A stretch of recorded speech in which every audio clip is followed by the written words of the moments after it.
বলে পুরুষ মানুষ হচ্ছে সৌন্দর্যের পূজারী, তোমাকে দিয়ে আমার চলবে না, তুমি দরকার বলে চলে যাও, তোমার ছোট বোনকে দিয়ে দাও। আমার বিয়ের 3 দিনের মাথায় তাদের কাছে মনে হয়েছে আমি বেশি সুন্দর না, আমি চিকন কেন, আমাকে নিয়ে নাকি সমাজের হাটে। বউ তো গেছে, আর এক বউ করছি, আবার এটা পাল্টে আসে আর এক বউ করবো, চিন্তা ভাবনায় আছি আমি। খাও খাও করে, খালি খাও খাও করে। বাঘের বাচ্চা নিয়ে আর নর্মাল লোক চলতে পারবো? কুশাল এবং ডক্টর সুষমা রেজার ডিভোর্স হয়েছে। সবাই ওনারা তো আসলে কাউন্সিলর ছিল, মানুষের কাউন্সিলিং করতো, মোটিভেশনাল স্পিচ দিত। সেই জায়গাগুলো থেকে আসলে কেউ কারো এক্সপেকটেশন ছিল না। আসসালামু আলাইকুম, স্বাগতম আজকের আরো একটি নতুন ভিডিওতে। দর্শক, আশা করি সবাই ভালো আছেন। আজকের ভিডিওতে রয়েছে দুটি আলোচিত দাম্পত্য জীবনের গল্প, যা শুনলে আপনারা সত্যিই অবাক হয়ে যাবেন। দীর্ঘ কয়েক বছর সংসার করার পর স্ত্রীর শারীরিক গঠন নিয়ে অপমান এবং মানসিক নির্যাতনের অভিযোগ। অন্যদিকে ডক্টর দম্পতির 20 বছরের সংসার ভেঙে যাওয়ার পেছনে কী ছিল আসল কারণ, জানতে পুরো ভিডিওটি দেখবেন। দর্শক, আশা করি ভিডিওগুলো সম্পূর্ণ দেখবেন। আর এই ভিডিওগুলো দেখানোর আগে আপনাদের কাছে আমার ছোট্ট একটি রিকোয়েস্ট, এখনও যারা আমাদের চ্যানেলটি সাবস্ক্রাইব করেননি, নিত্য নতুন ভিডিওর আপডেটগুলো সবার আগে পেতে চ্যানেলটি সাবস্ক্রাইব করে সঙ্গেই থাকুন। আর এখন চল কথা না বাড়িয়ে আমরা এক এক করে ভিডিওগুলো দেখে আসি। বলে পুরুষ মানুষ হচ্ছে সৌন্দর্যের পূজারী, তোমাকে দিয়ে আমার চলবে না, তুমি দরকার বলে চলে যাও, তোমার ছোট বোনকে দিয়ে দাও। আমার বিয়ের 3 দিনের মাথায় তাদের কাছে মনে হয়েছে আমি বেশি সুন্দর না, আমি চিকন কেন, আমাকে নিয়ে নাকি সমাজের হাটে আর কি তোলা যাবে না। তারা আরো সুন্দরী মেয়ে চাইলে তাদের ছেলের জন্য আনতে পারতো, তাদের ছেলে কেন আমাকে সিলেক্ট করলো। এই কথাগুলো যখন আমার শাশুড়ি আর আমার ননাস বারে বারে বলতেছিল, ওই মুহূর্তে আমার হাজবেন্ড চিন্তা করে যে আমাকে ডাক্তার দেখাবে। সে যেহেতু আমাকে পছন্দ করে নিয়ে আসছে, তো সে আমাকে বিয়ের 1 সপ্তাহ পরে সে আমাকে ঢাকা পিজি হসপিটালে ডাক্তার দেখানোর জন্য নিয়ে যায়। ডাক্তার দেখানোর কারণ ছিল যে আমি শুকনা কেন।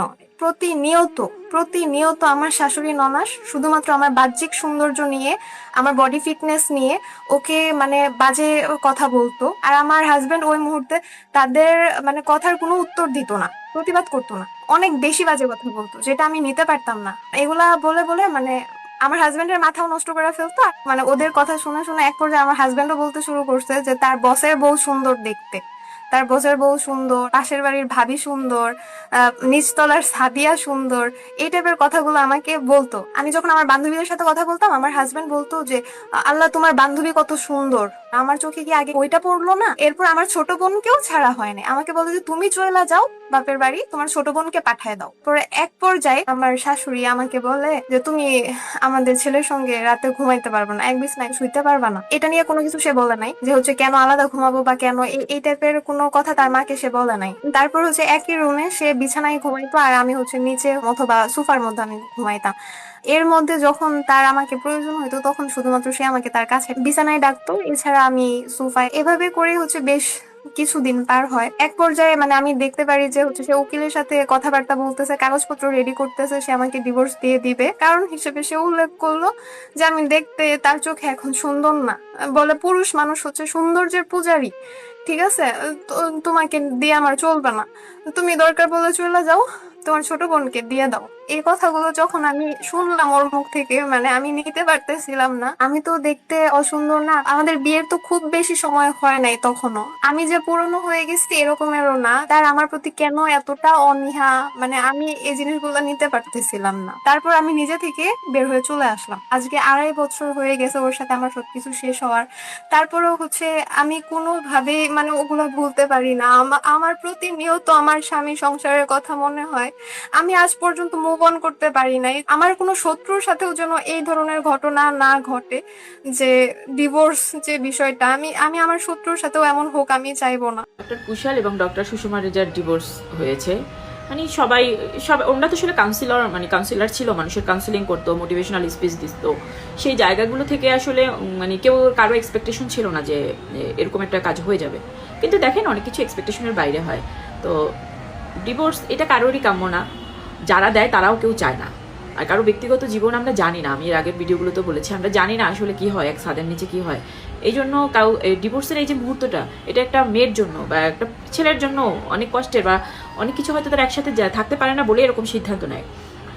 এই জন্যই নিজের অবস্থান থেকে কখনো অন্যকে বিচার করা উচিত না। আবার কিছু তো আছে বিবেকহীন, বোধহীন। দেখবেন যে ম্যাক্সিমাম ডিভোর্সি নারীরাই আর একটা ডিভোর্সি নারীকে দেখবেন ছোট করে কথা বলে, আর একটা ডিভোর্সি নারীকে মানে আপনার টেনে হেসড়ে আরো বাইরে নামানোর চেষ্টা করবে। এরকম বহুত আছে যে নিজের ব্যক্তিগত জীবনের ঠিক নাই, তারা অন্যের ব্যক্তিগত জীবন নিয়ে কথা বলতে পছন্দ করে। তো এরকম এই যে সানবিজ বাই তনি, রুবায়েত ফাতেমা তনি, এই মেয়েটা যে বিভিন্ন বিষয় নিয়ে ভাইরাল হয়, কাপড় চোপড় খোলা টোলা নিয়ে লাইভের মধ্যে প্রোডাক্ট দেখাইতে কি ড্রেস দেখাইতে আইসা। তারপরে মানে আমার কথা হলো বিয়ে যে কেউ যাকে করতে পারে, এগুলো নিয়ে আমার সে নাই। বাট তুমি যখন তোমার বিবাহিত জীবনটাকে, তুমি যখন তোমার হাজবেন্ডকে তুমি ইনকামের সোর্স বানায় ফেলবা, যেটা ওর বয়স্ক হাজবেন্ডটাকে বানাইছিল, মানে তাকে দিয়ে তো একটা ইনকামের সোর্স ছিল, মানে ও তাকে ছাড়া তো তখন লাইভ করতো না, তাকে ছাড়া ভিডিও করতো না, এবং সেটা ওর একটা ডলার কামানোর একটা সোর্স ছিল ওই মুহূর্তগুলো, ও যা যা অ্যাক্টিভিটি করতো। তো এটা নিয়েই তো কথা বলা যায়। এটা তো শুধু পার্সোনাল লাইফ না, পার্সোনাল লাইফ তো একটা ঘরের ভিতরে থাকবে, হাজব্যান্ড ওয়াইফের থাকবে একই রকম, কিন্তু তুমি যখন সেটা ইনকামের সোর্স বানাবে সেটা তো তোমার ব্যক্তিগত থাকে না। তো যে এভাবে করে যে ভাইরাল হলো, সেই মেয়েটা একটা পোস্ট করছে এই সুষমা রেজা এবং ডক্টর কুশলের বিষয়টা নিয়ে। এই যে দেখেন, তো পোস্টটা আবার আরেকজন এটাকে এডিট করে একসঙ্গে করে একটা ক্যাপশন দিয়েছে যে হাতি যখন গর্তে পড়ে চামচিকাও তখন লাথি মারে। তো তনির পোস্টটা ছিল এরকম, রাজনৈতিক বিষয়কে ধর্মের সাথে মিলিয়ে ছবক দেয়া মিস্টার ভন্ডের ভণ্ডামি পাবলিক ধরে ফেলেছে। যা দেখলাম লেবাসদারিগুলোর ফেসবুকে ভণ্ডামি বেশি দিন টিকে না। কথা হলো, আপনার এই প্রত্যেকটা কথার কিন্তু উত্তর আছে আপু, কিন্তু কারো ব্যক্তিগত জীবন নিয়ে কথা বলা উচিত না বলেই এখানে আমি থেমে গেলাম, ঠিক আছে? আপনারা অনেক কিছু টিকে নাই কিন্তু। আচ্ছা, যেভাবে এতদিন আবেগে কিছু মানুষকে পড়া পানি খাওয়ালো, আহারে নিজের জ্ঞানী ভিডিওগুলো দেখে কিছু শিখতো, তাহলে আজকে তার মুখোশটিভাবে খুলে যেত না। এখানে একটু পয়েন্টে আসি, তারপর লাস্টে যাই হোক। তাহলে বাচ্চারা আমরা কি শিখলাম, এটা বলে আরও হাহাই বুঝি। বাচ্চারা অনেকেই অনেক কিছু শেখে, আমার কাছেও শেখে, আপনার কাছেও শেখে, ওনাদের কাছ থেকেও শিখছে। এখন আসি, একজন কাউন্সিলরের কি মানে সবসময়ের জন্য তাদের কি ফিটফাট থাকতে হবে? মানে একজন ডাক্তারের কি অসুস্থ হয় না? একজন ডাক্তার অসুস্থ হতে পারবে না? একজন ডাক্তারের ট্রিটমেন্ট করে, রুগীর ট্রিটমেন্ট করে, সেবা দেয়, এই জন্য কি একজন ডাক্তার অসুস্থ হবে না? মানে ওর কথা এটা বোঝাইছে না, মানে মূর্খ বুঝেন, মূর্খ। ওই কথায় আছে না যে পেট ভর্তি অশিক্ষার পকেট ভর্তি টাকা খুব বাজে কম্বিনেশন, এদের লেখাগুলো দেখলে বুঝবেন, ঠিক আছে? শুধু টাকা হইলে আর কাপড় চাপড় একটা সময় খুব ছোট ছোট পড়লেই হয় না, আবার লেবাসদারি ভণ্ড মহিলা হিজাব পরে এই জন্য বলছে। আচ্ছা, আমিও কিন্তু বোরখা পরি মাঝে মাঝে, কারণ মাঝে মাঝে কি আমি অফিসে যখন যাই বা বাইরে যখন যাই আমি বোরখাই পরে যাই, কিন্তু আমি ঘরে যখন ভিডিও বানাই আমার মাথায় কাপড় থাকে না, বাট আমার বুকে অলওয়েজ কাপড় থাকে। আর তুমি তো নি, তোমাকে তো দেখেছি আমরা, তুমি আগে কিন্তু বোরখা পরতা। তো সেই বোরখাটা যখন একটা মানুষ বোরখা ছেড়ে, সেটা আপনি শালীন থাকবে। তোমার মধ্যে তো ন্যূনতম শালীনতা নাই আপু। তোমার তো ক্লিভেজ পর্যন্ত বের করে ফেলো, তুমি পেট বের করে ফেলো, নাভি বের করে ফেলো। তোমার ভণ্ডামির তো মাত্রা নাই। মাত্রা আছে কোনো তোমার ভণ্ডামির? বলো। তুমি ভণ্ডামি করলা না, তুমি লাইভে এসে বললা না যে তুমি তোমার এই হাজবেন্ড মারা গেলে জীবনে আর বিয়ে করবা না, তাহলে তোমার কথা কি তুমি ঠিক রেখেছো? তুমি আবার বিয়ে করো নাই? মানুষ কি সবসময় সব মেনটেন করতে পারে?